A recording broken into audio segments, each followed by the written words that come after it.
Emotions Matter. Brought to you by Emaww.com. That's EMAWW.com.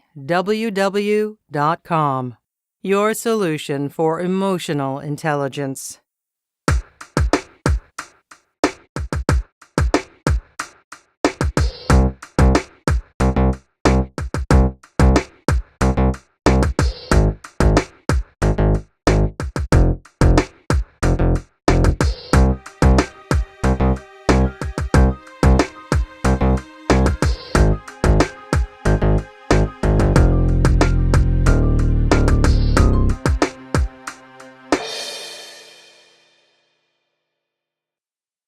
Welcome to Emotions Matter. We'd like to welcome our guest today, Mr. Steve Rowe.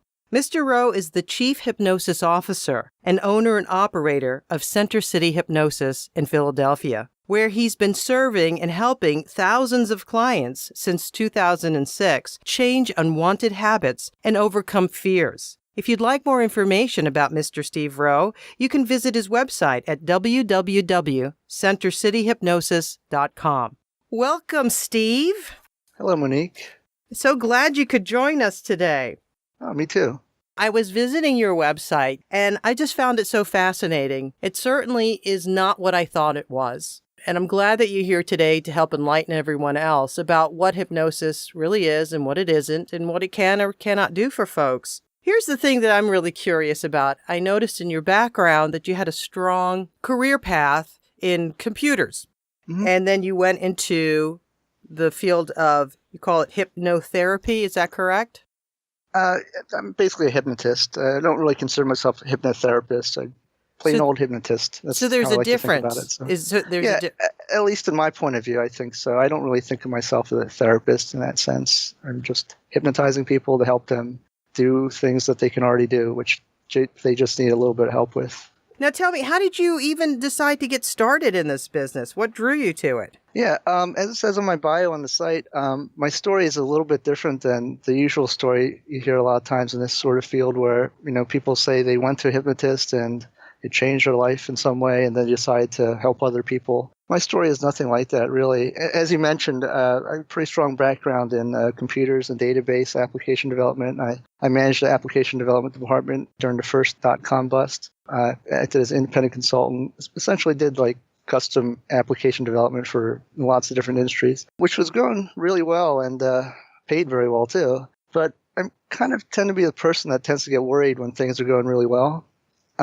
So I realized that I wasn't really using like all of my brain essentially, because I tend to be more of a technical introverted person. I'm like a super introvert and I love being introverted, but I realized that I was just kind of stuck in a rut sort of, even though I was doing well in that rut, which kind of worries me. And so I realized at some point I wanted to kind of do other things that I already had an interest in, which were kind of more esoteric, a bit stranger, like hypnosis.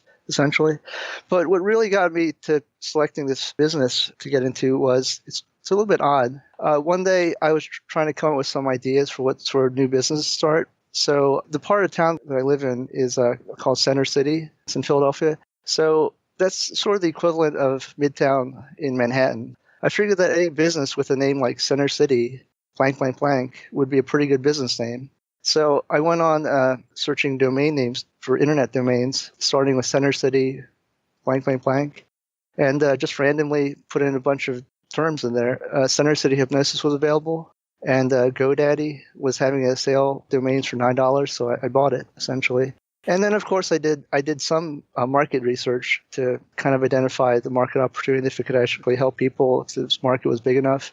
And plus, I had previous experience with myself, getting over procrastination as a self-employed consultant, that kind of thing before. Basically, it was a matter of that. I already had an office anyway from the computer work. So it was just a matter of getting some training and kind of weaning off the software and database and that kind of thing. But otherwise, getting started as a hypnotist wasn't very complicated or a big deal in my mind, at least. It was really, as Mike had mentioned, a lot of people think that story is a bit odd, but it was really sort of random, just doing random domain name searches, finding one that happened to work. What other domains did you happen to pop in there? Oh, believe it or not, it's people's reaction to that story is really interesting. I told one person that story, Well, there were other domains that I found available, but they didn't interest me. But I told one person that story, and they got really angry at me. And they got so upset. They said, "Are you kidding me? If Center City Butcher was available, does that mean you'd be a butcher now?" So I told him no, because I'm not interested in chopping meat all day. Nothing wrong with that. But once he left the office, I went ahead and searched for it, and it was available. But I didn't buy it because I have no interest in that business. Nothing wrong with being a butcher, but yeah. It's so funny. That's very refreshing. It's the same as throwing a dart or having somebody read your tarot cards. You just said, okay, this is it. This feels right. And to me, that's what we should be doing as hypnotists, kind of using our intuition and using different parts of our brain that instead of, doing some rational analysis, which I did at some point, obviously, with the market analysis and research. But yes, I would imagine that you didn't just buy the domain, that you actually did the research, as you said, and did the training. After I bought it. Yes, after you bought it, to put your hold on it, right, to secure the domain for yourself. Right. Now, you said something in your description, and I'm just going to see if I can get you to pull out a little bit of information about this. You said in your earlier reasoning for going into hypnosis is that you felt worried that you were doing well, or that were you feeling complacent? Is that it? Does the idea of complacency trigger worry? Oh yeah, I think it should actually, especially even in the technical field actually, because things are always moving in that field. So that's great if you're interested in keeping up, which actually over time, because I've been in it for a while in different levels, management and independent operating consultant, and just doing programming, database stuff. I guess I sort of lost interest in kind of keeping up with the technical end of it. But I think that's a really good approach to take in that sort of field, which is always changing, and you always have to adapt to whatever's going on. So, I mean, I like being comfortable, don't get me wrong, but it kind of makes me think of, there's this quote from someone that says, most people think they have 30 years of experience doing something, but in reality, they just have 1 year of experience, and they've been doing the same thing over and over again 30 times. And I was talking to a client recently about how sometimes very successful people who've been doing something for a long time, like you can sort of sense that they haven't actually grown in different areas. They've just been positively reinforced with their early success. So I realized that I need to do something, or I wanted to do something different. And again, I went in a direction, just again, trusting my intuition, doing random things. I think one of the things that applied with the technical and analytic end of it, though, was that when I looked at the market, I realized that most of the people that were presently in the marketplace for hypnosis, they're not really very strong on the technical or marketing side of things, or the business end of things. So I realized if I brought that to the table, I could sort of dominate the local market at least. So that was my kind of thinking, is if I could combine the two, it could really provide advantage and help deliver the service to more people who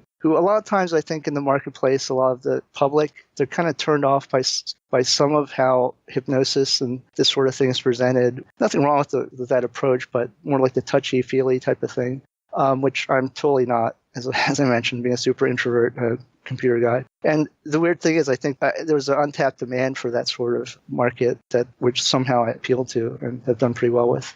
So, Steve, tell me, when you are in a session with someone, are there any tools? You mentioned earlier that you're not a touchy-feely kind of guy. Right. So what are some tools that one would use to help somebody? Yeah, I'm not sure if you mean like tools in terms of like the old cliche pocket watch type of thing. Yes, I like do use that. certain tools. I have like a little pendulum I use for certain clients in certain types of sessions, just because there's old time traditional type of hypnotic inductions. Can be very effective actually for various reasons, causing object fixation essentially. I have some tools, some things hanging by the ceiling, but really these are just devices to get people to focus on something. But they're not really necessary. I think what they're meant to do is give people the sense that they're getting hypnotized, really, because in their mind, they think they're supposed to have like a pocket watch or something swung in front of their face. I didn't want to buy a pocket watch because I'm not interested in spending money on something like that. But so I just have a little pendulum I got on Amazon, and it has the same effect. So a lot of what we're doing is building upon the expectations that people come in with. So if they expect to get hypnotized with something swinging in front of their face, we do it. Or a lot of times we don't really need to do that. We can just use our voice and have them focus on certain, even things like of their own body, like their hands, their eyelids, things like that. It's really about causing people to focus intently on one particular thing and kind of leading them in a certain direction. It sounds to me that this career path of yours is never something that feels stale. Would you agree?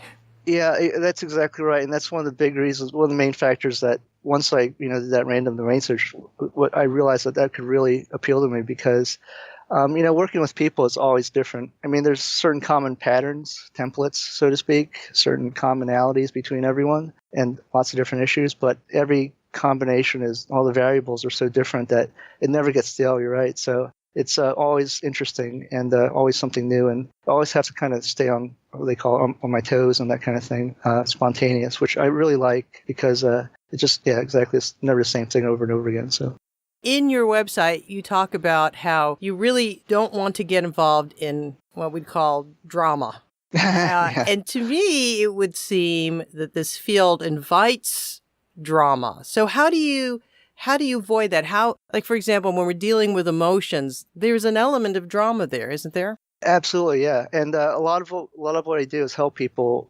minimize or reduce the amount of unwanted drama they have in their life.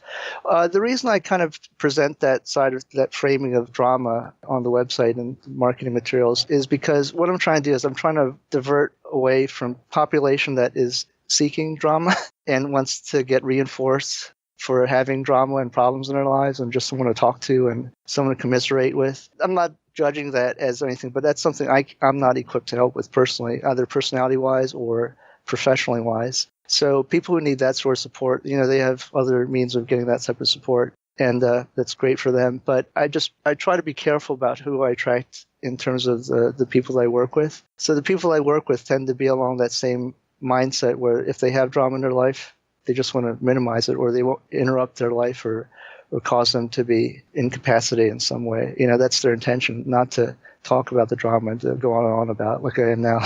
So when you look at a potential client, it sounds like you vet them ahead of time. Hopefully they get vetted even before they contact me. That's kind of what the website and that kind of thing is for. I think that's a more systematic approach where people can get through that and they can tolerate what they find on that site and they kind of connect in some way. The psychographic profiles, they call it, and they connect with my approach and my philosophy of things. Not that, I presented some life philosophy or something, but if they can get a sense of whether or not I'd be the right person for them, then they can get in touch with me, and then we do a consultation, go into more detail about the specifics. Let's talk a little bit about the people that come to you and some of the emotions that they may be dealing with that may interact or cause or trigger some of the behaviors in their life that they're trying to change. Like, for example, fear. You mentioned early, I'm a worrier. I got worried about being stale. So how does fear prevent people from improving their circumstances in their lives from the clients that you've seen? Well, one of the big ways I think it prevents people is because they think that they need to get rid of the fear in the first place.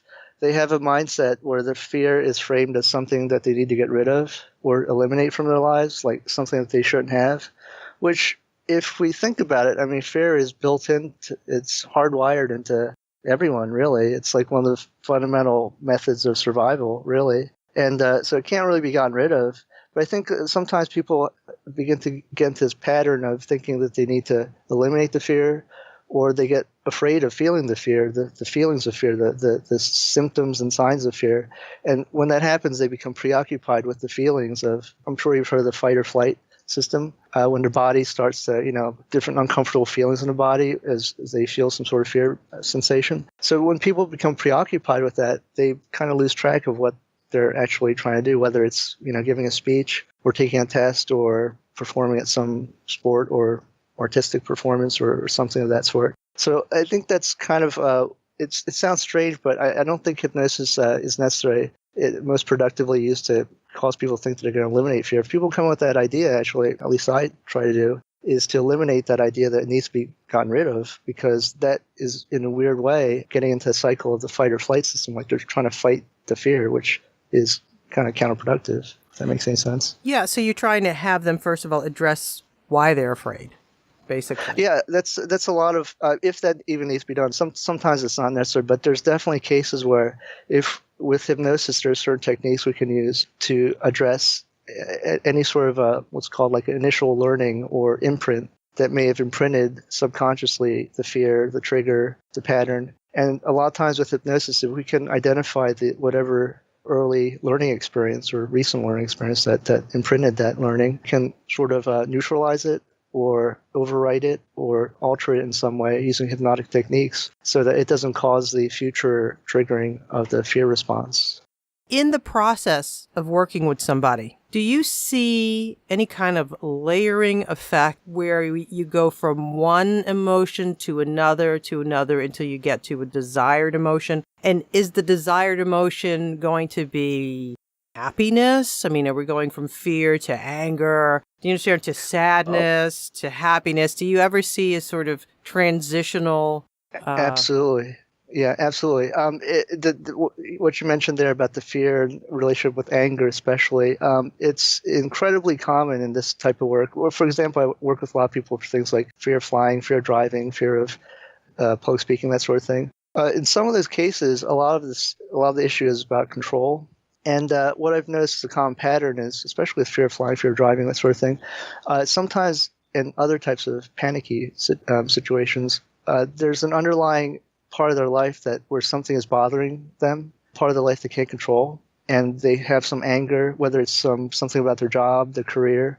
I've worked with so many people who have a fear of flying, and a large part of it was driven by some anger about having to be away from their family constantly, traveling across the country all the time, like that sort of thing, where they feel like they have no control of their schedule and they just want to stay home, and be with their family. There's been numerous cases where that's been manifested as a fear of flying. And that's not surprising, because if you think about the whole system and how people's brains are, I'm not a neurologist or anything like that, but it's not so surprising because those systems are kind of very closely intertwined. So anything that sets off one will tend to set off the other. Just like if someone is scared, that's kind of like road rage, right? If you get scared by something that you see on the road, like a highway, a close call, someone cuts you off, someone scares you on an expressway or something, a lot of times that's the reaction to that is like road rage, right? So I think there's a very deep connection between those different layers. So one's feelings then can often just be dictated by one's experiences, and it develops into some kind of behavioral pattern.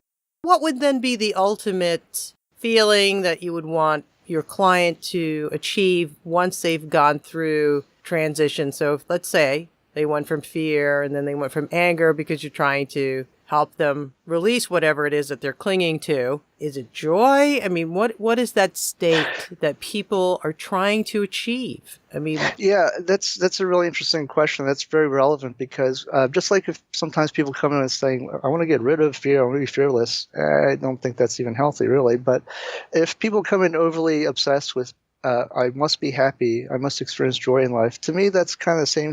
That's the opposite side of the same coin, really, where they're trying to pursue a state that should happen spontaneously, naturally. And to me, it's not normal if people are kind of going back and forth between fear, anxiety, to uplifted, happy, joyful state. To me, I think the people who benefit most from this work, it's kind of strange, but it's not like if they eliminate a fear or nervousness about something that they go around excited, thrilled about giving speeches or flying places or anything like that. It just becomes something that at most is an inconvenience, something that they put up with as part of having to do something, really something that doesn't preoccupy them, and they just go on with life, essentially.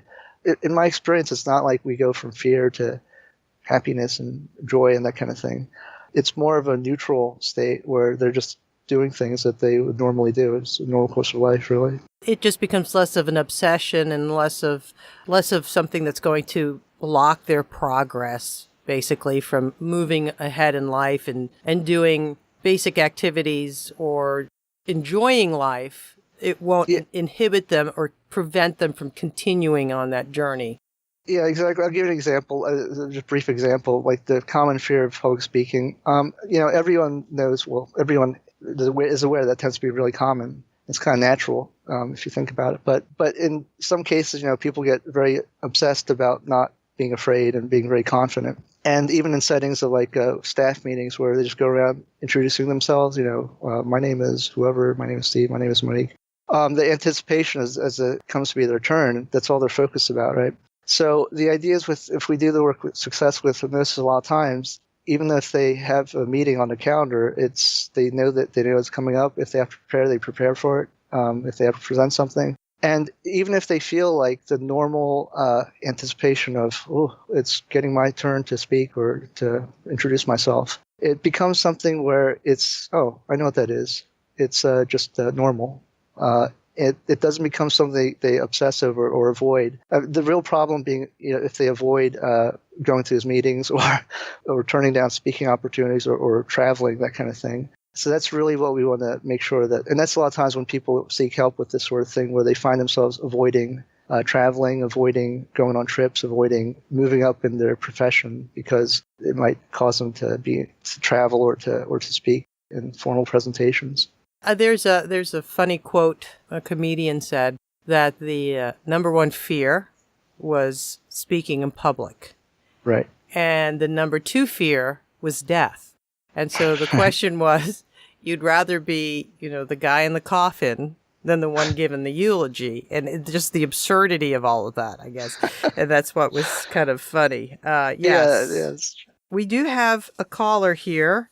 So let me pull up their question here. This is from Bill, and it says that he is 39 years old, and he's from Philadelphia. He wants to know if hypnosis is a permanent fix for undesirable human emotions. That's very easy to answer, and my answer to that would be no, of course not. I like this question, though, because it kind of gives us an opportunity to think about how even questions can reveal, certain ways of thinking that actually are probably more directly related to any sort of difficulty this person might be having. And I don't mean to dismiss their question. It's a valid question. But there's, Tony Robbins, that famous guy, he has a pretty well-known quote that says something like, the quality of your life is determined by the quality of your questions. So if we think about that question, is hypnosis a permanent fix for undesirable human emotions? If we think about that, underlying it is this idea of what's called the external locus of control. And that's pretty important, the idea of locus of control, whether or not someone thinks that their life is determined by things that they do internally or whether it's outside forces. So if we think about that question, it kind of has the assumption behind it, underlying that hypnosis is something external that's going to fix them in some way. Like hypnosis is going to fix their emotions. So that's one area where I'd notice immediately where that's, if we kind of move things more in the direction of internal locus of control, that would probably be more beneficial than fixing something. And even this idea of fixing an emotion, undesirable emotion, emotions are there for a reason, right? So that gets into play with another problem with this is that the idea of judging emotions like good, bad, desirable, undesirable. Obviously some emotions are more pleasant, nicer than others, but the idea of getting rid or fixing undesirable emotions, that is another indicator that there's tendency towards judgment, which a lot of times gets people in trouble. And even this concept of permanent fix, this thing about permanency is another thing that we tend to, with hypnosis, some ways it gets involved with the idea of mindfulness, which is very popular these days, very useful for helping people maintain a sort of calmness and effectiveness. But it gets into this idea of permanence. Really nothing is permanent, really, whether it's happiness, joy, safety, life even. So this idea of something being permanent in any sense, permanent change is a bizarre concept to begin with. So some of these questions, I think, reveal ways of thinking that with hypnosis, we can kind of loosen things up and kind of create some flexibility in recognizing that maybe the answer to this question isn't really what they're looking for, but the question itself reveals certain things that could maybe be improved upon in some way, some thought patterns and that kind of thing. Does that make sense? Yes, absolutely. I love the oxymoron on permanent change. Yeah, people always talk about that. Can hypnosis make me a permanent change? Or even with hypnosis can hypnosis help me stop smoking forever? Well, I've helped so many people, hundreds and hundreds of people by now stop smoking, but I don't know what that means if they stop smoking forever, because the only way they'd stop smoking forever is if they're dead, right? Because, really, it doesn't mean anything. They could start smoking tomorrow. So it's just a strange question. I hate to be so weird about that, but language reveals thought process in people's minds. So it's kind of important to pay attention to subtleties like that, I think. And I do encourage folks to read your website because you go into great detail about this thinking process and how we ask questions and how our questions can reveal our own answers for us. And I do encourage them to read that. Have you ever been hypnotized?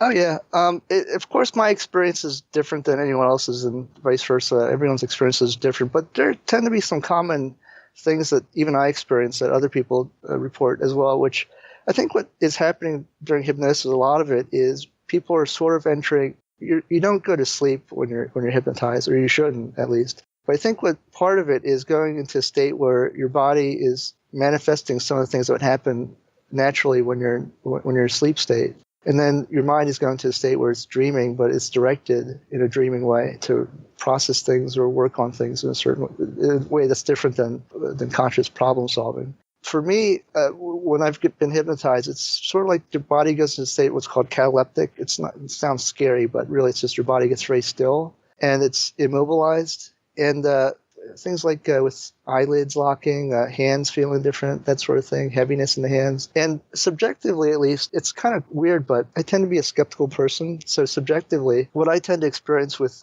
getting hypnotized with audio programs, especially with audio programs, is I tend to be very skeptical at the beginning, where hearing someone count backwards, I'm thinking, this is silly, it's absurd, why would this work? But then at some point, my mind just goes off somewhere, and then it comes back when the program's over.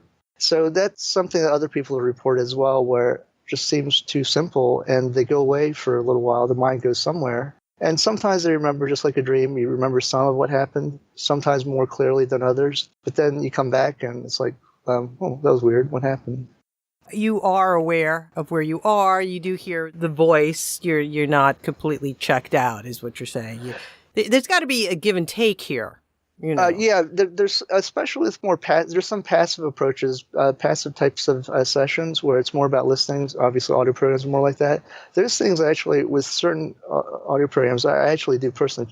There's some programs I've listened to dozens of times. I have no idea what's in them actually, except the beginning and the end, because the middle part is like just a blank to me. It's pretty weird. But with certain types of sessions in the office, and some people have that type of experience as well, where they do check out. It's pretty rare where they check out completely. But most people, it's kind of fuzzy. But there's some people and there's some sessions where it's much more interactive. It's sort of back and forth and that kind of thing. And sometimes there is a lot more awareness of what the content was and what the interaction was during the session. So it really varies by the type of session and the individual. Can you share why you went and sought hypnosis? Oh, yeah, because it's kind of strange, but I first got into this because, as I mentioned, I was like a consultant, and I had to do like timekeeping, which is like, calculating time, submitting invoices, or else I don't get paid, essentially. I didn't get paid, which is kind of a big deal, right? Because the thing about that is I personally, doing paperwork and that kind of thing is really not my major strength. I experienced a lot of procrastination on that kind of thing. So I wanted to work on some issue I had with time and procrastination. So a combination of personal experience, direct one-to-one session, and also audio programs. It was really a practical thing on my end because, like I said, especially for people who are self-employed or work for themselves, if you don't do things that you don't necessarily want to do, then essentially you don't get paid, essentially.